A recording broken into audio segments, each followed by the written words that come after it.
Boa noite, gente. Hoje, particularmente, nós estamos aqui até um pouco emocionados, né? Porque vivendo um momento especial hoje, né? Em solidariedade à nossa amiga Sabrina, com a perda tão repentina, assim, do marido dela, Daniel, né? Então, hoje, eu convido a todos vocês para nós hoje juntarmos nossos corações, nossos pensamentos e rogarmos à nossa Mãe Santíssima que receba o Daniel, que o acolha, que os bons espíritos possam sustentá-los e que dê força a Sabrina, sua filhinha Alexia, né? Pois temos a certeza de que a morte é só uma separação temporária, pois Deus, nosso Pai, não iria unir corações, não iria unir pessoas que se amam tanto e depois simplesmente separar. É necessário essa separação, mas é temporária. Essa certeza que iremos nos reencontrar é muito consoladora. Então, mas sabemos também da dor que fica para nós que ficamos, né? Ficamos aqui, é uma dor e estamos solidários e empáticos com a Sabrina. Ontem nós estivemos lá, acompanhamos lá o momento do velório, do enterro do Daniel, né? E a Sabrina até se sentiu mal, normal, né? Tanta emoção, tanta de uma coisa tão assim repentina. Ele, segundo a mãe dele, ele saiu para comprar um pão de queijo de café da manhã na padaria da esquina, se sentiu mal e voltou imediatamente para casa e dali teve um infarto e teve essa morte, um infarto fulminante. Bem, meus amigos, então eu convido a todos para que nós possamos, nesse momento, cerrar os nossos olhos e levar nossos pensamentos à nossa Mãe Santíssima, rogando as bênçãos para Sabrina e para o Daniel, para toda a família dela, e logo na sequência nós iremos fazer um minuto de silêncio e respeito ao luto da Sabrina. Então vamos elevar nossos pensamentos, hoje particularmente, rogando a Deus, nosso Pai, rogando a nossa Mãe Santíssima, Jesus, aos espíritos da Casa Espírita André Luiz, que nos sustentam nas nossas aulas, que nos inspiram, que possam, com a permissão de Deus, nosso Pai, e em auxílio a Sabrina, sua filhinha, Alexa, e que os bons espíritos também possam receber, possam sustentar o Daniel, que teve essa morte tão repentina. Rogamos a nossa irmã Celina que leve nossas súplicas à nossa Mãe Santíssima, rogando, Mãe Santíssima, que envolva a Sabrina no seu manto de amor, de luz, que console o coração da nossa amiga que está tão sofrida. E assim, vamos unir nossos pensamentos, meus caros amigos. Nossos pensamentos, nossos corações, formando um elo de luz, que essa luz seja encaminhada, que chegue até a Sabrina. Vamos fazer, então, um minuto de silêncio em respeito à dor da Sabrina e assim, e vibrarmos durante esse minuto para que ela receba todo o sustento, o apoio espiritual e todas as nossas vibrações, nossos fluidos de amor.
Pedimos assim, Senhor, mais uma vez, que a vossa luz ilumine a todos nossos irmãos na terra e particularmente envolva a Sabrina nesse momento. Que possamos assim, então, iniciar nossa aula de hoje. Que assim seja. Então, na aula passada, a gente estava falando do nível de conhecimento. Vocês lembram que nós conversamos sobre isso aqui? Eu espero que não tenha ficado muita dúvida, né? Por que que a gente coloca dessa forma? Nós não estamos colocando aqui no aspecto material, que é a ciência, a própria religião, a filosofia, que uma é melhor ou maior que a outra, mas nós colocamos que ela abarca um nível de conhecimento maior. Quando a gente coloca as leis divinas e o amor, sim, aí nós estamos colocando que abarca tudo e é maior, que abarca tudo e é o maior. E explicamos aqui nessa passagem de Jesus e de Paulo. Ok, então nós vamos entrar aqui em alguns slides que eu passei para vocês e pedi para vocês lerem em casa. Eu vou dar uma passada rápida, se quem leu entendeu diferente, ou tem pergunta, ou tem alguma coisa a comentar, fique à vontade para interromper, tá bom? Por que que nós colocamos esses exemplos? Vamos entender. Alguns exemplos de definições sobre assuntos ligados à espiritualidade. Por que que nós colocamos alguns pontos? Porque nós pegamos algumas palavras que são muito importantes na vida, são chaves, e quando a gente fala essa palavra, e se a gente vai só pelo dicionário, normalmente a gente vai pescar quem? O que que nós vamos pescar no dicionário em geral? Nós vamos pescar isso aqui, ó, a ciência. Você nem a religião pesca, você pesca a ciência e a filosofia materialista. Para você pescar a religião, você tem que abranger sua pesquisa mais. O que diz sobre a vida, vem a ciência, sempre vem a ciência. Se você falar segundo a filosofia, segundo a religião, aí você vai encontrar alguma coisinha a mais, e aí tem que ter cuidado, tá? Então, só para a gente entender do que eu estou falando. Então, eu peguei algumas palavras para a gente entender se, olha, se você for pela ciência, é uma coisa, a filosofia antiga, o espiritismo, né? A filosofia esotérica, então foi assim, peguei o cérebro, peguei a mente, né? Eu não peguei o cérebro, não, eu peguei a mente, mas como é cérebro, é só a ciência, é só o cérebro. Peguei a mente pelo espiritismo, depois o amor. Então, pegamos 3 pontos que são chave para nós. Então, por exemplo, se você vai fazer pesquisa, você vai buscar entender as coisas, você tem que saber, aqui é o processo, é onde você está transitando. Ah, vou no dicionário, olho a palavra e vou lá no centro e coloco a palavra que está no dicionário. Calma, cuidado. Às vezes a palavra que você coloca lá no meio espírita, espiritualista e religioso, quer dizer, o espiritismo tem essas 3 coisas, ele é uma religião, ele é espiritualista e é espírita. Você coloca uma definição, se ela for só científica, você pode incorrer um erro muito grande. Então você tem que ir e pesquisando em outras fontes. Então, por exemplo, vida para a ciência é a propriedade que caracteriza os organismos cuja existência evolui do nascimento até a morte. O que ele está dizendo é assim, olha, vida é o que tem entre o nascimento e a morte. Isso é vida. Faz todo sentido do mundo quando você pensa no corpo físico. Olha que interessante. Lembra que a gente falou que a ciência é corpo? Toda hora a gente fala, ciência é corpo, a gente apresenta os 7 mundos, a gente fala os 7 corpos, a gente fala, ciência é o corpo. E por que é a vida para a ciência? É tudo que existe entre o nascimento e a morte, o corpo, né? E para a filosofia antiga que nós falamos aqui, normalmente é a filosofia lá da época de Sócrates, de Platão, até um pouco ali de Plotino, de alguns outros. O sentido da vida na filosofia antiga consiste principalmente na aquisição da felicidade, que é eudemonia, eu sempre confundo isso aqui.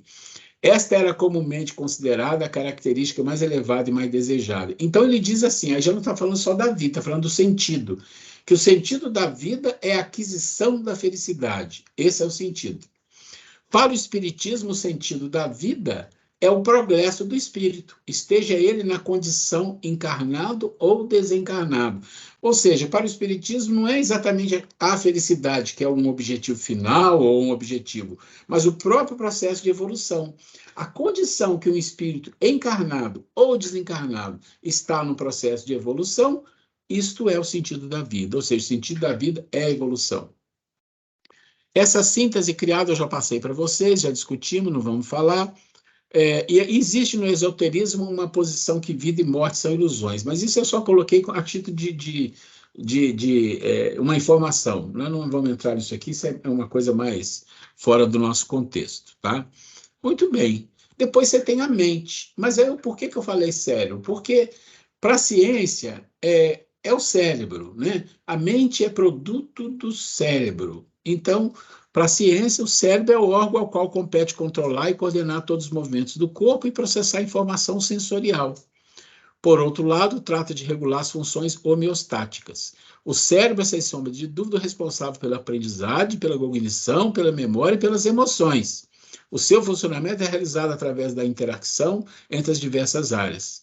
Então, o que acontece aqui é que o cérebro é responsável por tudo. E quando você fala responsável por tudo, você analisa na parte científica as questões hormonais, as questões da ligação dos neurônios, as dopaminas, os neurotransmissores, todo esse processo químico é uma coisa física.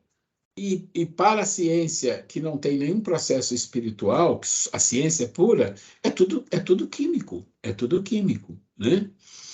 E o que é a mente? Bom, aí já entra uma outra, para a neurociência. A mente pode ser caracterizada como um estado, dimensão ou fenômeno complexo da natureza humana, que associamos ao ato de pensar. Até aqui tudo bem, mas, olha só, ela está relacionada com o conceito de descrever as funções do cérebro humano no que diz respeito à potência intelectual, funções cognitivas e comportamentais humanos. Ou seja, está relacionada às funções do cérebro. Então, mente, produto do cérebro.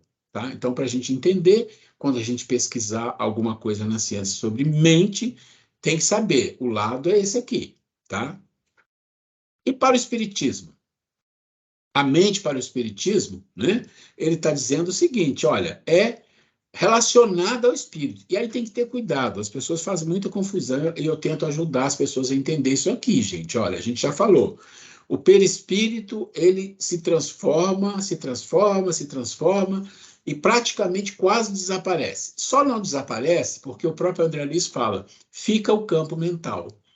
O campo mental existe hoje, assim como o nosso perispírito está junto. Mas ele não pensa que ele é uma parte do perispírito e com o tempo o perispírito vai desaparecer, ele fica o campo mental. E também pode ser chamado de perispírito, é uma parte. Só que esse campo mental e essa mente que fica, ela não é espírito. Isso é importante entender. Ela é um atributo. Assim como você fala assim, olha, aquela pessoa tem uma virtude muito grande, uma virtude maravilhosa, ele é muito caridoso. Ah, então ele é caridoso, é. Ele não é caridoso no sentido que a caridade é ele, é um atributo dele. Então a mente é um atributo. Então tudo que a mente aprende, né, vamos dizer assim, tudo que ela aprende, como o pensamento, como a memória, como as identidades, a individualidade, tudo isso, né? Tudo isso está relacionado a um processo que é espiritual, ou seja, você tem uma identidade, você tem uma existência própria, tem uma substância, uma individualidade, isso é uma coisa do espírito, mas a mente é um processo. A mente não tem essência, ela tem existência. Ela existe porque existe um espírito. Se não existisse o espírito, não tinha mente, não tinha campo mental, não tinha nada disso. Então, pensa, tudo é um atributo. Então, existe um grande neurologista, neurocientista, espiritualista, um cara muito grande em Campinas chamado Nubor Fakuri. E ele fala sobre isso. Ele diz que a mente é o produto de uma atividade metafísica que instrumentaliza o cérebro a partir do livre-arbítrio do espírito. Ou seja, é uma instrumentalização também. A mente também é uma instrumentalização. André Luiz fala para a gente assim, ó, a mente como um núcleo de forças inteligentes, fonte de uma força desconhecida, a energia mental. Através dessa energia, exteriorizamos o que somos e agimos uns sobre os outros, pelos fios invisíveis do pensamento. Apresenta aí do conceito de corpo mental, como sendo o envoltório sutil da mente. Ó, corpo mental, envoltório sutil da mente, é o que sobreexiste, atribuindo a ele a formação do corpo espiritual. Então, isso é muito importante entender. Tem algumas coisas que não são muito discutidas, conversada no meio espírita, porque normalmente o meio espírita que a gente conhece em geral é o meio das palestras públicas, onde se leva assuntos mais, vamos dizer assim, mais leves, né? Assuntos mais pesados, no sentido de complexidade, fica mais para os cursos. Às vezes, nas palestras, eu costumo levar alguma coisinha ou outra. Com pouco tempo, você joga umas coisas para ver se as pessoas dão um toque em algumas coisas importantes, né? Mas aqui, como nós estamos estudando, a gente entra um pouco mais, né? E veja que aqui o que eu estou trazendo é um resumo. É um resumo. Mas o que fica desse resumo? Qual a reflexão fica desse resumo aqui? Deixa eu ver uma coisa. Fica o seguinte, ó. Eu pus aqui 4 itens. Nós, seres espirituais, possuímos uma mente. Então, assim como nós possuímos um corpo, possuímos um perispírito, possuímos uma energia. Então, olha, eu possuo uma mente, eu possuo um campo mental, eu possuo um perispírito, eu possuo uma energia, eu possuo. Quem é o eu? Não é nada disso. Eu é algo, ou seja, espírito. Ele não é a mente, ele não é o pensamento, ele não é a emoção, e às vezes a gente escuta muito isso como uma maneira de falar ou como um equívoco, tá? Então é importante entender a separação das coisas. A mente constitui-se de um núcleo de forças inteligentes, envolvidas por um sutil envoltório, corpo mental. Olha só, a mente e tem um corpo mental. Dela partem as ondas mentais que retratam a nossa condição evolutiva e nos ligam a todos aqueles que sintonizam conosco. Na corporeidade, a mente se identifica com o cérebro, lógico, né? E intelectualiza a matéria, alimentando as células. Perfeito, né? Nossa mente vem evoluindo conosco através das experiências na dimensão espiritual e na dimensão física. E tal como nós, partiu do simples em direção ao complexo, da ignorância em direção do saber, atendendo ao princípio da perfectibilidade instinto em cada um de nós. Bom, nós estávamos falando de mente, né? Esse era o aspecto. Então, nós trouxemos a mente em alguns aspectos científicos e trouxemos a mente no aspecto espírita. Quando vocês olham, volta ali e vê no aspecto científico espírita, não dá para comparar o nível de profundidade e de compreensão que existe nisso, né? Mas mesmo no nosso nível, a gente tem que entender. Nós que somos espíritas já entendemos que nós não somos a mente, nós não somos o campo mental, nós não somos perispírito, nós não somos corpo. Esse eu, que eu falo nós, é algo muito mais para trás, muito mais para trás, que nós não sabemos exatamente o que é, porque o próprio livro dos Espíritos nos fala, é uma chama, é como se fosse uma chama, né? Mas essa é a essência. O Espírito criado por Deus é a essência. Todo esse resto que a gente costuma dar o nome de, nós somos o pensamento. Não, isso são atributos. Atributo não é a pessoa, né? O relógio marca a hora. Marcar a hora é um atributo de uma máquina chamada relógio. Ele não é a hora, ele é o relógio. Então a gente precisa deixar isso bem claro. Não é que isso que a gente aprende, isso que a gente entende, é para polemizar, para brigar. Você está errado. Não é nada disso. É importante para a gente saber. Porque na medida que a gente se torna pessoas que pesquisam, que refletem, que buscam informação, que quer evoluir, aqui nós estamos falando intelectualmente, tá, gente? Aqui não entramos na questão moral. Aqui é questão intelectual. Para a gente evoluir aqui, a gente precisa compreender as coisas, onde estão cada coisa na sua caixinha. Senão a gente vive sempre falando a mesma coisa e é equivocado, é um modo de dizer, todo mundo entende, então está tudo bem. Aí é uma escolha, né? Muito bem. Falamos, então, de quê? Falamos da vida, falamos da mente, agora vamos falar daquilo que é o amor. Porque se eu falei da vida e falei da mente do amor, significa que eu estou tentando buscar isso aqui, né? Ó, falei da vida, nos 3 aspectos, falei da mente, aqui, para a neurociência, falei da mente para o espiritismo, para a filosofia, está aqui, fui buscando cada um. Agora nós vamos falar daquilo que vai abranger outras coisas, né? E o que é? O amor, né? O amor. Então, o que é o amor? Então, vamos lá de novo, no mesmo caminho, na ciência, na filosofia e para o espiritismo, né? Vamos lá. O que a neurociência diz sobre o amor? Eu escrevi aqui porque está escrito lá, tá, gente? Mas tá bom. De acordo com a neurociência, o amor se assemelha a um vício. Já começa o problema, né? Uma vez que faz com que sejam liberadas substâncias químicas em nosso corpo, trazendo sensações como ansiedade, prazer, euforia, conforto e apego. As emoções estão intimamente ligadas às nossas capacidades cognitivas. Entende como, apesar de ser parte de uma ciência que é muito falada, que é muito, a compreensão de vida é precaríssima quando você tenta compreender a vida e colocá-la na caixinha só da ciência. Então você vai dizer que o amor aqui que ele está falando é paixão, é sexo, porque ele está falando substâncias liberadas, substância química no corpo, trazendo sensação como ansiedade, prazer, euforia, conforto, apego, aí mistura a emoção. Isso não é um problema até um certo ponto. Mas depois, para quem é espírita, para quem é espiritualista, para quem que busca as coisas maiores, isso aqui não cabe. Isso aqui está totalmente como é que nós vamos dizer assim? É raso demais. É raso demais, né? Vamos lá.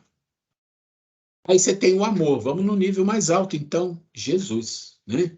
Amor, amar é o verbo que inclui toda a lei e os profetas, ou seja, toda a criação, todo o tempo, todo o poder que emana na criação. Em outras palavras, o poder divino.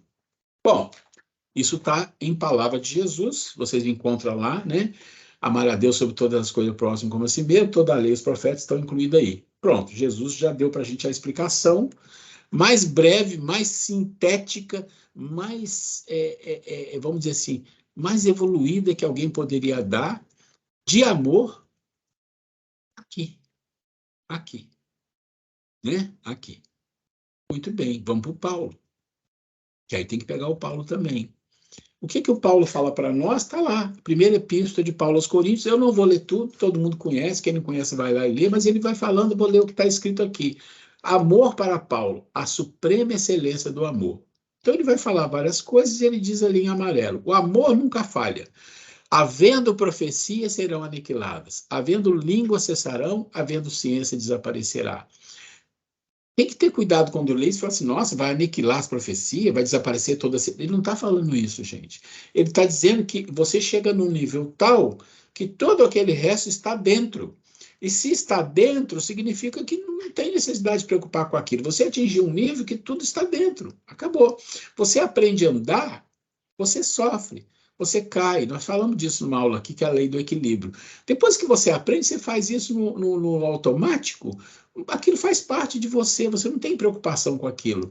Então pensa que as coisas desse mundo e do outro mundo e de muito processo que nós vamos viver são coisas de aprendizado que um dia não terão mais para ser feitas, porque você atingiu o nível daquele que comporta tudo que está embaixo. Então, é disso que Paulo está falando para nós aqui. Mas eu queria falar de um pouco conhecido, e que não é espírita, não, ele era espiritualista, não sei a religião dele, ele é do século XIX, ele era um libanês, viveu nos Estados Unidos, escreveu um livro maravilhoso, quem tiver oportunidade de ler, chama O Profeta, é um livro pequeno, mas é maravilhoso, é profundo demais. E lá nesse livro, ele fala de vários tópicos, cada tópico tem uma folha ou uma folha e meia, é uma absurda a profundidade que ele coloca as coisas. Então ele fala sobre o amor, também não vou ler tudo, tá? Vou ler só aquilo que importa mais, tá? Então ele diz assim, quando o amor o chamar, siga-o, ainda que suas maneiras sejam duras e íngremes. E quando as asas dele o abraçar, renda-se a ele, embora a espada escondida dentro de suas penas possam ferir. E quando ele o falar, acredite nele, ainda que a voz dele possa despedaçar os seus sonhos, como o vento frio do norte devasta o jardim florido. Só por o começo do que ele fala aqui, você já entende que ele sabe o que é amor. Amor não é nada do que as pessoas estão falando ali para trás, como a ciência, a neurociências. É a paixão, não é nada disso. Ele está dizendo, o amor é algo que vai chegar e vai mudar a sua vida, ou você muda ou você não consegue. E não pense que o amor vai vir, coitadinho, que bonzinho. Não é assim, não. Ele vem para te trabalhar, ele vem para que você aprenda, para que você expurgue de você muitas coisas. Vamos lá mais um pouco. Porque além de o coroar, ele também o crucifica. Para além de seu crescimento, ele existe para a sua poda. Olha, entende? Se o amor é o grande poder divino, ele existe para educar, né? A palavra aqui é educar. E educar significa o quê? Que você vai sofrer as consequências que você precisa sofrer para o aprendizado. Então, tem uma parte que eu acho muito bonita aqui, que ele fala, ó, como polias do milho, né? Polia aquilo que moe o milho, né? Recolheu-a para si mesmo, o debulha para fazê-lo despido. O peneira para liberá-lo das suas cascas. O moe até que fique branco e puro, e o amassa até que seja moldável. Pois ele o cozinha em seu forno sagrado, para você tornar-se pão sagrado para a sagrada festa de Deus. Gente, essa parte amarela aqui é uma das partes mais bonitas desse. Duas folhas que tem isso aqui, tá, gente? Aqui tá grande a letra. É talvez a parte que, para mim, seja a parte mais emblemática sobre o amor. Que fala assim: ele vai fazer muita coisa com você, para que você um dia possa estar onde? Lá no nível do amor, né? Quando ele fala para tornar-se pão sagrado para a sagrada festa de Deus, participar da festa de Deus. Onde que você vai participar da festa de Deus? Vai participar aqui, ó, quando você estiver aqui, né? Aqui. Muito bem. Então vamos lá.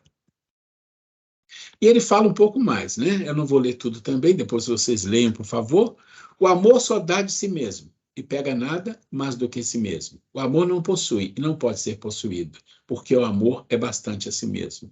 Então, o amor só dá de si mesmo. Lembra que a gente fala muito que a palavra de Jesus, amar a Deus sobre todas as coisas, ao próximo como a si mesmo? Você tem que olhar invertido. Primeiro, você tem que desenvolver um mínimo de amor em você para amar o próximo. É isso, porque o amor só existe, ele só se dá para quem tem alguma coisa. Se você não tem, como você vai dar amor, se você não desenvolveu o amor em si? É disso que ele está falando. Outra coisa, né? E nem pense que você possa dirigir o curso do amor, porque o amor, se achar você merecedor, dirigirá o seu curso. Ou seja, não é você que vai de encontro ao amor. O amor existe. Você evolui, você cresce, você aprende. O amor olha e fala: está preparado, vamos lá. Ou não está preparado, não vamos lá, né? Gente, eu não vou ler esse que está em verde, mas está tudo aí. Vocês veem em casa com carinho. Quem quiser olhar o profeta, vê. Vai no Google, digita lá, você acha o profeta em PDF. Parece que vão lançar um livro, vão lançar um filme agora sobre o profeta. Você acha em PDF, você acha a página que você quiser. É muito bom. Muito bem. Falando de amor, a gente vai fazer aqui um pequeno, vamos fazer um passeio sobre uma imaginação das densificações do amor. Porque se você pensar no amor no nível mais alto, você só pode pensar e nem imagina. Você não tem capacidade de imaginar o que seria esse amor divino, esse poder imenso, que Jesus tinha uma boa parte dele, os grandes Cristos têm uma boa parte dele, e os grandes espíritos que chegam lá têm uma boa parte dele, de criar, de curar, de fazer um monte de coisa, que é um poder imenso. Você não pode nem imaginar o que seja isso em termos de compreensão mental ou intelectual, porque tem que ter um espírito totalmente, vamos dizer assim, é, liberto dessas condições racionais, de pensamento, de definições que existe no mundo de seres humanos. É uma coisa muito grande. Então, a gente pode imaginar algumas coisas. Para o amor atingir o homem no nível que nós estamos, ou até abaixo, ele tem que se densificar, ou seja, ele tem que vir com uma roupa diferente. Imagina com um espírito mais evoluído, que é falar numa reunião mediúnica com um médium, e tem uma diferença. Aquele espírito, às vezes, densifica-se, né, de uma forma assim vibracional para poder ter um mínimo de sintonia. Espíritos que visitam o umbral para ajudar espíritos em condições muito difíceis, eles densificam para não aparecer como uma luz muito forte. A gente já leu isso muito nos livros espíritas. Então pensa que o amor é uma energia tão poderosa, é uma coisa tão poderosa, que ele não pode chegar com a sua pureza para seres como nós. Então é como se eles se apresentassem com roupagens diferentes na medida em que a gente evolui. Então vamos ver. Uma das primeiras coisas que nós temos na vida, eu já falei disso aqui, é a sobrevivência. Sobrevivência dos seres vegetais, dos animais racionais, do ser humano. Sobrevivência é básica, porque é físico. Você depende do físico para alimentar o físico. Então, se você depende do físico para alimentar o físico, você precisa aprender a conquistar, a ganhar, a comprar, o que seja, o físico. Né? O físico, o alimento. Nós falamos bastante disso aqui. Né? Então, é a sobrevivência. E uma maneira da densificação do amor nesse nível, vamos pegar aqui. Aqui, opa, desculpa. Aqui é o egoísmo. Nossa, mas o egoísmo é. Por que o egoísmo? Porque o egoísmo, no nível de seres da sobrevivência, principalmente o irracional, você não pode falar a palavra egoísmo, mas é mais ou menos assim, ele busca o quê? A sobrevivência dele e, às vezes, do seu bando, da sua manada. Né? Você tem animais que defendem a família, defendem os filhotes, e tem animais que não quer saber. Então, é a densificação no nível de que ele se protege no mínimo, no mínimo núcleo possível. Mínimo núcleo possível. Claro que essa sobrevivência, na medida que você evolui, que você torna-se um ser racional, isso vai mudando. Você vai percebendo que a sobrevivência é algo muito mais elástico, é uma coisa muito mais complexa. Né? Então, você sobe um nível e você tem coisas diferentes acontecendo. Você tem a razão, as paixões, as emoções, os desequilíbrios, a dor. Olha quanta coisa nova aparece aqui. A dor tem para todo mundo lá de baixo também. Mas emoções, paixões, desequilíbrio é coisa nossa. Né? Lá de baixo não, lá de baixo é diferente. Então ali você encontra o quê? A densificação do amor. Ele aparece como paixão, emoção. Gente, lembra da ciência? O que ele fala lá? O que é o amor? Ah, é uma paixão, é uma emoção, causa. Vamos voltar aqui, parece que é brincadeira, né? Mas não é, não. Aqui, ó. Ó. Está aqui. Cadê? Aqui. Liberada substâncias químicas, é um vício que trazendo sensações, ansiedade, prazer, euforia, tudo isso, e as emoções estão intimamente ligadas. Vocês entenderam que tudo que ele fala aqui é exatamente isso aqui. É exatamente isso aqui. Ou seja, nesse nível, porque isso é corpo.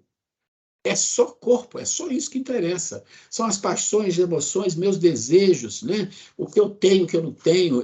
E o egoísmo que estava aqui, ele cresceu aqui, porque aqui entra a razão. Então aqui fica muito forte. Ainda aqui, seres de um nível primitivo e ainda um nível bastante inferior, espírito de terceira ordem. Mas aí o amor aparece aqui, começa a ter as emoções, as paixões, com um vínculo muito forte animalesco. Mas é densificação, é uma maneira das criaturas criarem algum vínculo, né? Vamos lá. Aparece uma certa solidariedade. Aparece uma certa solidariedade, porque a própria sobrevivência obriga a isso. Você percebe que tem que viver em grupo, que você depende do fulano, o fulano depende do outro, o outro depende de você. Então tem que haver, mesmo que seja a lei do Gerson, né? Todo mundo sabe do que eu estou falando, existe uma certa solidariedade, vamos dizer assim, uma solidariedade por interesse muito forte. Depois evolui um pouco mais. Aí a pessoa começa a querer saber do sentido da vida e de um certo desenvolvimento. Aí ele vai entender sobre sentimento, sobre virtude, conhecimento. É o que nós estamos fazendo aqui, tentando entender o sentido da vida, buscando entender sobre sentimento, nós ainda vamos falar disso, sobre virtudes que nós vamos falar, e conhecimento que a gente está falando. Quando você chega nesse nível, ele precisa de mais. Ele está dizendo, eu preciso de mais. Olha, esse aqui já não me serve. Eu uso isso aqui, isso acontece na minha vida. Eu uso isso aqui, isso acontece na minha vida. Mas eu preciso de mais, eu preciso de mais. Então, isso aqui é um pouco mais. Ok. De quem que nós estamos falando aqui? Nós estamos falando dos sobreviventes quase humanos. Olha só. Né? Sobreviventes quase humanos, todos os espíritos da terceira ordem, que tem um pouco de solidariedade, pode ter, está trabalhando lá no último nível, lutando com isso aqui, está lutando com isso aqui. Isso tudo é o quê? Virtude, desenvolvimento, sentido de vida, solidariedade, paixão, tudo é uma densificação, claro que aqui está desindensificando, né? Sutilizando o amor. Vamos mais um pouco. Aí vem um outro nível, a pessoa aqui aprendeu. né? Alguma virtude, um sentimento, ele está entendendo, está compreendendo, ele começa a fazer o quê? Ele tem algo para dar. Ele desenvolveu um mínimo de amor. Então, ele vai partir para uma fraternidade, para um amor ao próximo, né? Aí vai ter uma doação maior, e ele começa a entender sobre o amor. Aqui nós estamos falando de quem? Dos humanos. Lembra que eu falo sobreviventes quase humanos e humanos? Aqui nós estamos falando, aqui já é humanos, ó. Tem uma mistura aqui, tá vendo que tem uma mistura? Isso aqui, gente, é só didático. É só didático, tá? É só para a gente entender um pouco esta questão. Não quer dizer que seja para lá, seja para cá, um pouco menos, um pouco mais. E até as palavras podem ser alteradas, tá? É só didático. Claro que acompanha uma lógica de coisas que são estudadas para isso. Aqui tem os humanos. Vamos lá. E depois dos humanos? Você tem os espíritos superiores, são os espíritos de segunda ordem, que são os espíritos que estão na segunda ordem, mas bem lá em cima já. Bem lá em cima. Acontece uma outra coisa, o poder de cocriar os espíritos puros, né? Opa, aí o que que você tem aqui? Esses espíritos puros, poder de cocriação, absorver o amor divino como poder divino. Então aqui nós podemos entender como se o amor divino criasse, e ele sabe que o amor tem que chegar até aqui primeiro para esses seres que foram criados. Então ele vem subindo no aprendizado, no aprendizado, no aprendizado. Isso aqui é aprendizado de, não sei, milhões, bilhões, não sei. É aprendizado, né? É aprendizado. Deixa eu fazer uma coisa aqui. Eu vou dar uma paradinha se alguém quiser falar e depois a gente tem tempo para continuar, porque a gente vai entrar na maior doença do mundo. Mas eu vou dar uma pequena pausa. Ok, vamos lá. Alguém quer fazer algum comentário? Leu, entendeu? Tem alguma dúvida? Tem alguma colocação a fazer? Frederico, Fred, por favor.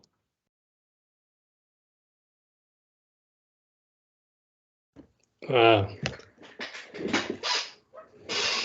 eu gostaria só de, bom, agradecer sempre a oportunidade de estar aqui de novo na segunda-feira. Acho que é bastante interessante, porque cada vez que a gente vê uma aula, a gente às vezes participa de uma aula e esquece de algumas coisas, de alguns pontos. Então, essa definição que você deu de mente, eu achei extremamente interessante. Eu acho que é muito válida para todo mundo, né? Para a gente ter uma base bem sólida do que a gente enfrenta no nosso dia a dia, né? Do crescimento espiritual.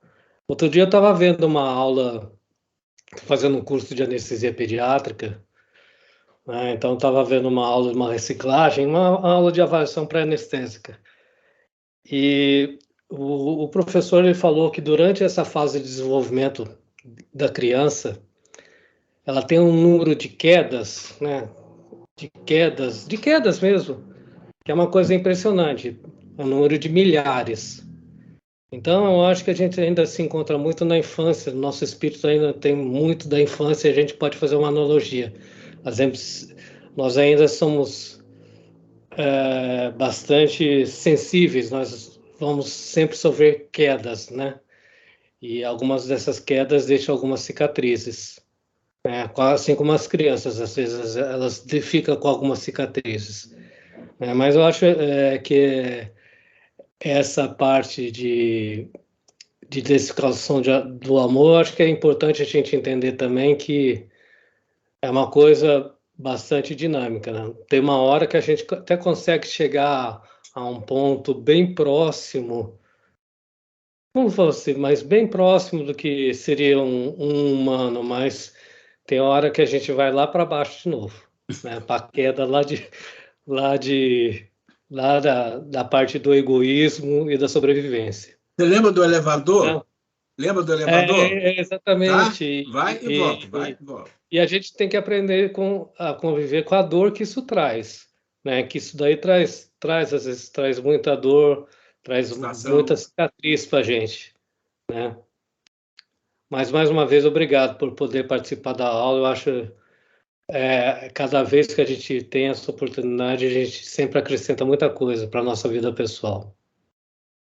Ô Fred, só para comentar uma coisa rápida, eu estava olhando aqui nas pessoas que estão aqui hoje, e o Carlos Paduan, não sei, ele não está, mas ele comentou na aula passada isso, que ele fez um curso em que o médico, o cientista, não sei, explicava que a criança cai mais de 1000 vezes e ela cai por uma razão. Ele falou que ela cai para que o cérebro acostume com algumas situações. Acho que deve ser o mesmo. Deve ser o mesmo que você viu, não sei se é no mesmo lugar ou se em época diferente. Não é o mesmo curso, não. É que são pessoas diferentes, mas esse é um negócio diferente. Eu só queria acrescentar uma pergunta, não sei se é muito pertinente ao curso. Você disse que a mente é um atributo do espírito. E aonde se encaixa a consciência? É o atributo de quem? A consciência. Seria um atributo da mente ou do espírito também? A consciência, aí vou responder para você de duas maneiras. A consciência, para uma boa parte da filosofia espiritualista, ela é o próprio espírito. Tá? Mas para o espiritismo, que não entra tão a fundo nisso, ele diz o quê? Onde está escrito a lei divina? Na consciência. Quando ele fala isso, ele quer dizer que a consciência é um atributo. Ok? E ela com certeza está linkada à mente, mas ela é um atributo, mas ela tem uma atribuição muito mais nobre. Não vou dizer que é mais nobre que a mente, mas é muito nobre, porque ela é a bússola. Ela é a bússola. Ela é o roteiro, tá ali, ó. É isso aqui que você tem que chamar quando a coisa pegar. Quando a coisa pegar, vai no mapa, vai na bússola, puf, vai na consciência. E quando fala despertar a consciência, significa o quê? Significa que sua mente já passeou por tanta confusão, tanta bagunça nos milhares e milhares de anos, que despertar a consciência é pegar alguma coisa mais poderosa que a mente, vamos dizer assim, tá? Isso é só didático, e acionar para que ele consiga ter um certo controle sobre seus pensamentos, sobre as emoções, que é tudo mental, né? Mas, assim, eu confesso que de tudo que eu já pesquisei da consciência, uma coisa que me mais agradou está no próprio Espiritismo, que é quando fala que a consciência é a bússola, porque lá está escrita a lei. Quando ele fala isso para mim, eu entendo que a consciência é como se fosse um corpo mais importante que a própria mente. Eu entendo isso olhando para o Espiritismo, tá? Ok? Vamos lá, Cecília. Boa noite, gente. Na verdade, é uma dúvida. Eu não sei se é dúvida ou... ele explicou ali da parte da criança cair. Eu queria que você desse um exemplo, assim, para mim, só para ver se eu estou encaixando direito. Do amor, a relação que você fez lá no slide passado, amor e dor. Eu não consegui ainda entender direito. Amor e... Dor. Tem um slide ali que eu vi... Tem. E lá, quando você chega no ponto das paixões, das paixões, dos vícios, não sei o quê, e da dor. Porque a dor, dor é um braço do amor. Você já entendeu que a dor é o motivo do nosso aprendizado? Quando um pai castiga uma criança, hoje em dia você falar isso, todo mundo quer te matar, mas quando um pai castiga uma criança ou faz alguma coisa que a criança receba como se fosse uma punição, né? A palavra também, cada dia fica mais difícil falar de certas coisas, aquilo é amor. Se ele não faz com raiva, se ele faz aquilo corretamente, é amor. Então, a dor divina só pode ser amor. A dor nunca vai ser punição. A gente entende assim porque é lá do passado. Mas aquela dor que está ali é o aprendizado. É o necessário. Eu fiz umas anotações aqui, eu queria ver se eu não anotei errado. É realmente isso que eu estava pensando. É a respeito do aprendizado. Isso. Está relacionada nesse momento da nossa vida. Senão eu colocaria sofrimento, que aí é uma tristeza, mas ali é a dor. Tá, obrigada. Vamos lá, gente, fica à vontade aí. Ok. Se ninguém quiser comentar, nós vamos continuar então um pouco mais. Deixa eu ver a hora aqui, só para a gente dar uma introdução no próximo tema, tá? Então, a gente grava. E aproveitar. A gente grava, aproveitar, exatamente. Então, a gente continuando agora a gente sai desse assunto que foi um adendo, eu falei para vocês, mas ele é um adendo importante para a gente entender o quê? Entender o que vem pela frente aqui. Por que que existe a maior doença do mundo? Né? Porque a gente está estudando 3 mundos, o espiritual, psíquico e o material. Então, vamos falar do psíquico, da psique e do material.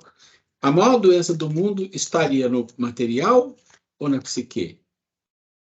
Entendeu? É isso que a gente quer entender. Porque, aparentemente, parece que é no material, que as pessoas têm guerras, matam, fazem de tudo, né? Mas vamos entender um pouquinho. Eu vou compartilhar de novo, tá? Então, vamos lá. Então, a maior doença do mundo. Quem viu o vídeo, viu que lá tem muita informação, eu não vou correr com todas as informações aqui, né? Mas a gente vai entender. Então, assim, para a gente entender a maior doença do mundo, a gente tem que entender um pouquinho algumas questões que ocorrem no nosso mundo.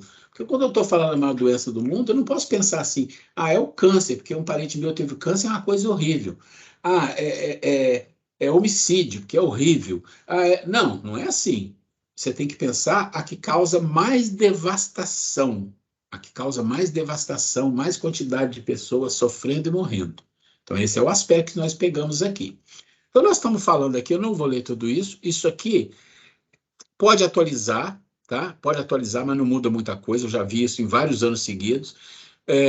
Fala que a OMS, a Organização Mundial de Saúde, né, é uma parte da ONU, né, fala que o mundo tem ao mesmo tempo milhões de obesos e de pessoas passando fome, diz diretor-geral da OMS. Gente, daí você olha para isso e fala, poxa, né? Poxa, você tem mais ou menos 800 e poucas milhões de pessoas passando fome no mundo, sem considerar quando tem pouca alimentação, como é que chama? Deficiência alimentar.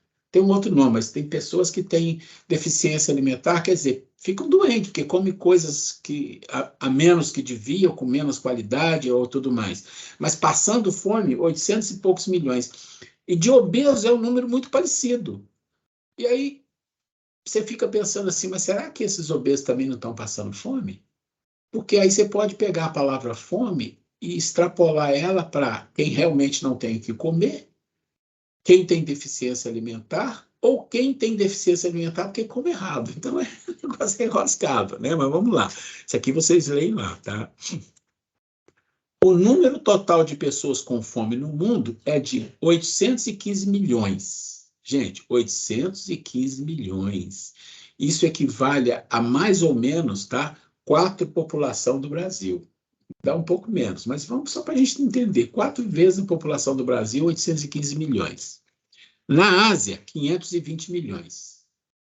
Né? E aí a gente vai entender o que a Ásia tem. Né? A Ásia tem uma quantidade de gente que extrapola tudo. Na África, 243 milhões. População do Brasil, um pouquinho mais que a população do Brasil. Na América Latina e no Caribe, 42 milhões. Agora, se você olhar pelo percentual, né, esquecendo o número, mas pelo percentual, a Ásia é 11,7%, a África, olha, 20%, e a América Latina e Caribe, 6%, e na África Ocidental, 33%. Então, você percebe que a África tem metade da Ásia, mas olha a condição, é o dobro, praticamente, de pessoas passando fome, devido à quantidade de pessoas que existem nos continentes, nos locais, né? Mas já dá para entender pelo número aqui. Dentro de doenças, né? Existem muitas doenças, nós vamos falar de algumas rapidamente, só a nível de didática mesmo, só a nível de cultura, porque nós não vamos entrar aqui no aspecto médico, não é a nossa função. Nossa função é olhar o lado social e o lado espiritual e filosófico disso. Vocês já ouviram falar de normose? Acho que há um tempo atrás todo mundo falava, parou de falar, mas aí existe a normose, foi criado um termo. O que é o normose? É um conceito de filosofia e medicina holística para se referir a normas, crenças e valores sociais que causam angústia e podem ser fatais. Em outras palavras, comportamentos normais de uma sociedade que causa sofrimento e morte. Parece brincadeira, mas é verdade. Está aqui o criador do termo, né? Então, o que a gente entende quando a gente lê isso? É assim, não, então normose é uma coisa que a gente considera normal, todo mundo não liga, é normal, mas causa um mal enorme. Mas tem isso, não parece contraditório, mas não é contraditório. Não é contraditório. Se nós, quer ver, vou dar um exemplo para vocês. Na Roma Antiga, era normal, aplaudido, aceito por todo mundo os gladiadores e as feras dentro dos circos. Ah, isso é uma coisa saudável, é uma coisa espiritual, é uma coisa boa, é uma coisa... Não. Isso é uma doença que causava o quê? Angústia, morte. Claro, quem morria sofria. Né? Quem está batendo palma lá, acha que está tudo bem. Então, isso é uma normose, é uma aceitação da sociedade de situações em que ela aceita. Tem um baixo nível moral, um baixo nível até intelectual, mas vamos pensar que a moral é tão baixa que é considerado normal determinadas coisas. Se você pensar uma coisa muito bruta, muito triste, quando você vê alguns documentários sobre a Cracolândia, né? É assustador, é assustador. E não é que virou normal, não virou normal para as pessoas que veem aquilo, mas virou normal para as pessoas que estão ali no meio, para eles está tudo bem. Se você pensar, por exemplo, em algumas situações, como, por exemplo, um país que a Grace estava vendo há um tempo atrás, que é Burundi, ou Burundi, eu nunca sei como pronuncia, é o país mais pobre do mundo, e a gente vê o vídeo, você fala, não pode ser, gente, os animais vivem muito melhor que isso, e vivem. Os animais de pessoas pobres, não estou falando de gente rica, que aí é fora de contexto. Animais até de pessoas pobres vivem muito melhor que aquelas pessoas que moram lá. É uma coisa assustadora. E todo mundo se acostumou com aquilo. Né? É uma doença grave, mas ficou uma coisa normal. Normoses são aquelas aceitas pela maioria da humanidade. Por exemplo, a fantasia da separatividade, sentir-se separado e independente de outras pessoas e da natureza. Isso é uma doença. A pessoa achar que ela não precisa das pessoas, não precisa ser solidário, não precisa se envolver, não precisa se relacionar, e nem mesmo com a natureza. E acostuma com isso. E se acostuma com isso. Isso é uma doença. Isso causa problemas sérios de depressão, de suicídio, de um monte de coisa. Isso a gente vê em muitos países com muito dinheiro acontecer, que é a fantasia da separatividade. As famosas guerras justas. Guerras justas, existe esse termo? Existe. Não, essa guerra é justa, tem que acontecer. Isso existe no meio político, no meio de países que são bélicos, né? Guerras são formas normais e necessárias para resolver conflito entre nações. Você concorda que no mundo superior jamais vai ter uma guerra? Isso é o fim. É igual a agressão física entre pessoas, agressão física entre casais, entre pessoas, na rua, o que for. São coisas, são doenças graves da sociedade, que o ser parte por uma agressão física, como um animal, quer dizer, volta lá atrás, e algumas são consideradas normais. Sentimento de propriedade. Acreditar que produtos naturais são posses humanas. Isso é uma coisa complicada. Aí você fala assim, mas como assim? Você achar assim que você é dono de todas as terras, é tudo seu, tem um papel, você pagou, é seu, ninguém põe a mão, ninguém entra. Isso é muito complicado. E é difícil da gente entender isso, porque a gente está acostumado com isso. A sociedade está acostumada com a propriedade do enriquecimento, do acúmulo, acúmulo, acúmulo, acúmulo. E é muito difícil compreender. Se a gente entrar no Evangelho, entrar no Espiritismo, a gente compreende um pouco melhor, um pouco melhor. O consumismo é uma doença gravíssima na sociedade atual, mais do que nunca, né? Consumir à vontade sem pensar nas consequências sociais e ambientais. Tudo está impactado, né? Existe uma teoria do materialismo que diz o seguinte, as coisas que estão nas vitrines dos grandes lojas, das grandes sociedades, elas têm vida, as coisas. E você que é o consumidor, você não tem vida. Você pensa que você está indo lá para comprar. Não, você não está. Você está lá, aquilo te hipnotiza e aquilo te obriga a comprar. E pode ter certeza que a maioria das situações é assim mesmo. Isso é uma doença muito grave. Outros exemplos de normose é o egoísmo. Se for um egoísmo muito exacerbado, aparece como uma coisa ruim. Mas um egoísmo normal, não é normal, né? Tudo bem? Lucro desmedido, enquanto um come metade do bolo e o resto passa fome, lucro é uma doença aceita, né? Parecer é uma doença aceita. Você parecer que é alguma coisa que você não é, nos meios atuais, é o que mais tem. E todo mundo fica feliz de só se mostrar que parece. E ninguém reclama, ninguém fala, porque todo mundo faz isso. Uso de mídia excessiva é uma doença gravíssima que ataca a vista, ataca a cabeça, ataca um monte de coisa, ataca os relacionamentos. Normal, as pessoas acostumaram. O próprio materialismo, o poder, separatividade, que eu já falei, etc. Ok. Eu vou falar só mais 2, 3 minutos, que a gente vai parar um pouco antes aqui, porque nós vamos fazer uma gravação aqui. Mas eu estou deixando aqui para vocês esse quadro, que eu queria que vocês olhassem com carinho, principalmente quem é médico, dá uma olhada com carinho, que ele é de 2000 a 2019, são as principais causas de doença e de morte no mundo, em milhões, tá? Isso aqui está em milhões. Então, vocês vão ver que a parte de artérias, né, de coração e toda essa parte relacionada a entupimento, tudo isso é uma das mais graves. Logo depois cerebral e aí vai. Até diarreia, gente, olha. Morre de diarreia, né? Isso é uma coisa muito triste. Eu não vou entrar aqui agora, nós vamos ficar para a semana que vem, e aí depois nós vamos falar de outras coisas, tá? Eu vou sair daqui agora, a Gleice quer comentar alguma coisa? Bem, gente, o que eu queria falar com vocês é o seguinte: eu anotei, eu pedi a vocês que me enviassem a data do aniversário de vocês, né? Porque para que nós pudéssemos cumprimentá-los. E apareceu aqui no lista um dia de hoje, alguém que está fazendo aniversário hoje, mas está escrito M-A-R. Oi, Gleice, Gente. boa noite, sou eu, Elizabeth. Elizabeth? Oi, Elizabeth, olha como que tá, mas como você que escreveu M-A-R? Não. Não, você, Elizabeth não está aqui. Você mandou escrito para mim? Mandei já, acho que na primeira ou na segunda aula. Não tem o seu nome. E no dia 29, está lá. M-A-R-C. Bem, Elizabeth, então, cadê você? Você não vai aparecer para a gente bom te abraçar agora, virtualmente, né? Obrigada aí pelo carinho. Muito obrigada. É joia, gente. Obrigada aí, viu?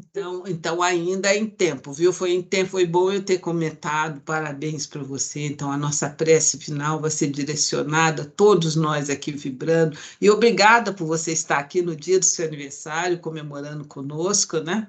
Que Jesus te abençoe, que você seja imensamente abençoada, né? Que sua vida seja plena de muita saúde, muita harmonia, muito amor. Parabéns, Elizabeth. Obrigada aí pelas lindas palavras e pelo todo o carinho aí de vocês. Então, tá bom, gente. Gente, assim nós vamos finalizando. Quem, por gentileza, poderia fazer a prece hoje, final para a gente? Eu tô vendo. Vamos lá? Vamos lá. Pessoal, vamos pedir então a Deus que, na sua infinita bondade, né, através do nosso intercessor, né, que assim, Jesus Cristo, que ninguém vai ao Pai a não ser por Ele, né, nos abençoe nesse instante e proteja a cada lar e a cada um de vocês e dê força, né, a todo momento aí de muita sensibilidade nesse instante. Há muitos que precisam, né, aclamam para uma solução de um problema, alcançar uma graça, sair de uma tristeza muito profunda, né, e que vivem momentos assim muito intensos de angústia e que consigam, com a graça divina, despertar para isso e superar todo esse momento e assim vibrar mais alto e conseguir então uma ascensão, conseguir respirar, né, como dizemos, e com isso se sentir em paz. Então, pensamos aí nossos mentores espirituais essa noite, que auxiliem a todos nós, e com a graça, né, de termos mais uma aula como essa, de muita satisfação, muito conhecimento, tanto espiritualmente como para a vida pessoal e profissional de cada um de nós, e que assim seja, graças a Deus. Então, meus queridos amigos, uma boa semana, que possamos ter paz nos nossos corações. Elizabeth, sinta nosso abraço bem apertado e nossas vibrações de amor também para nossa amiga Karina. Semana que vem estaremos aqui todos nós novamente, se Deus quiser. Boa Tenham noite, todos gente. uma boa semana. Fiquem com Deus. Fiquem com Deus. Estou parando a gravação aqui. Boa noite a todos. Até mais. Feliz aniversário, Elizabeth. Até mais, Muito gente. obrigada. Fiquem com Deus.